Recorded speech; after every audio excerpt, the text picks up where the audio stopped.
दोस्तों, कहते हैं कुछ जगहें ऐसी होती हैं जहां सस्ती कीमत पर सब कुछ मिल जाता है, लेकिन वहां रहने की असली कीमत जिंदगी देकर चुकानी पड़ती है। ये कहानी है अर्जुन की, जिसने एक ऐसी हवेली में कदम रखा और वहां छुपे सदियों पुराने राज को खोल दिया। अर्जुन 25 साल का स्टूडेंट पैसों की तंगी में एक पुरानी हवेली किराए पर लेता है। मकान मालिक सख्त शर्त रखता है, ऊपर वाला कमरा कभी मत खोलना। हवेली बाहर से टूटी फूटी, लेकिन अंदर किसी ने साफ सुथरी रखी हुई थी। पहली रात सोते वक्त अर्जुन को ऊपर से हल्की कुर्सी घिसटने और फुसफुसाहट की आवाजें आती हैं। वो घबराता है, लेकिन खुद को समझा लेता है, शायद हवा होगी। अगले कुछ दिनों में अजीब घटनाएं होने लगती हैं। नल अपने आप चल पड़ता, आईने में किसी और की परछाई दिख जाती। देर रात उसके कमरे में किसी के पैरों की आहट सुनाई देती। पड़ोसी उसे चेतावनी देते हैं। इस हवेली में पहले भी कई लोग रहे,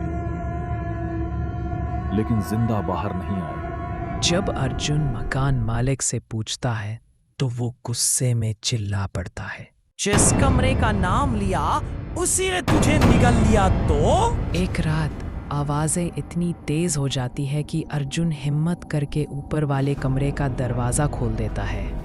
अंदर बदबू और अंधेरा। दीवारों पर पुरानी तस्वीरें टंगी थीं। हर तस्वीर में अलग अलग लोग, डर और दर्द से भरे चेहरे। बीच में एक पुरानी डायरी रखी। डायरी में लिखा था, सदियों पहले एक तांत्रिक ने इस हवेली को श्राप दिया। जब तक कोई निडर होकर इस कमरे में पूरी रात नहीं जागेगा, तब तक हवेली हर किराएदार को निगल जाएगी। अर्जुन ने ये पढ़ा ही था कि दरवाज़ा धड़ाम से बंद हो गया। वो फंस चुका था। अर्जुन ने देखा कि उसकी परछाई दीवार पर अलग तरीके से चल रही है।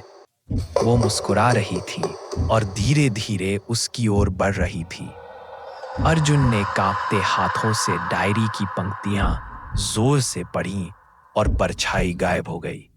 कमरे में रखी पुरानी घड़ी अचानक उल्टी दिशा में घूमने लगी। हर बार 3 बजे पर रुक जाती थी। फुसफुसाहट गूंजी, 3 बजते ही तू भी हमारी तरह तस्वीर बन जाएगा। तस्वीरों से अजीब चेहरे बाहर झांकने लगे, खून से लथपथ, कोई रोते हुए, कोई चीखते हुए। सब अर्जुन को पकड़ने बढ़े। वो घबराकर जमीन पर नमक की लाइन खींच देता है, जैसा डायरी में लिखा था। चेहरे नमक से टकराकर पीछे हट जाते हैं। अचानक टॉर्च बंद हो गई। पूरा अंधेरा। उसके कंधे पर किसी ने ठंडा हाथ रखा। वो पीछे मुड़ा, कोई नहीं था। अर्जुन को अपने कानों में जानी पहचानी आवाजें सुनाई देने लगी। पहले उसकी माँ की आवाज, फिर उसके दोस्त की, और फिर उसकी खुद की आवाज, भाग मत, सरेंडर कर दे। वो लगभग टूट चुका था। उसे डायरी की आखिरी लाइन याद आई, भाई का सामना ही मुक्ति है।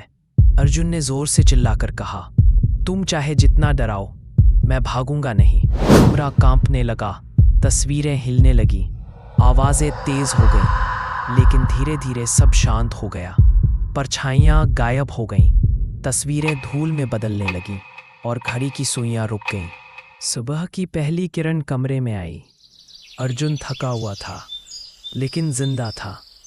श्राप टूट चुका था।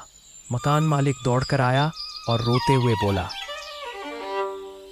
बेटा, तूने वो कर दिखाया जो कोई नहीं कर पाया। तूने हवेली को आजाद कर दिया। अर्जुन हवेली छोड़कर चला जाता है। जाते जाते सोचता है, अगर उस रात मैंने हार मान ली होती तो आज मैं भी बस एक तस्वीर होता। कभी कभी हिम्मत ही सबसे बड़ा हथियार होती है।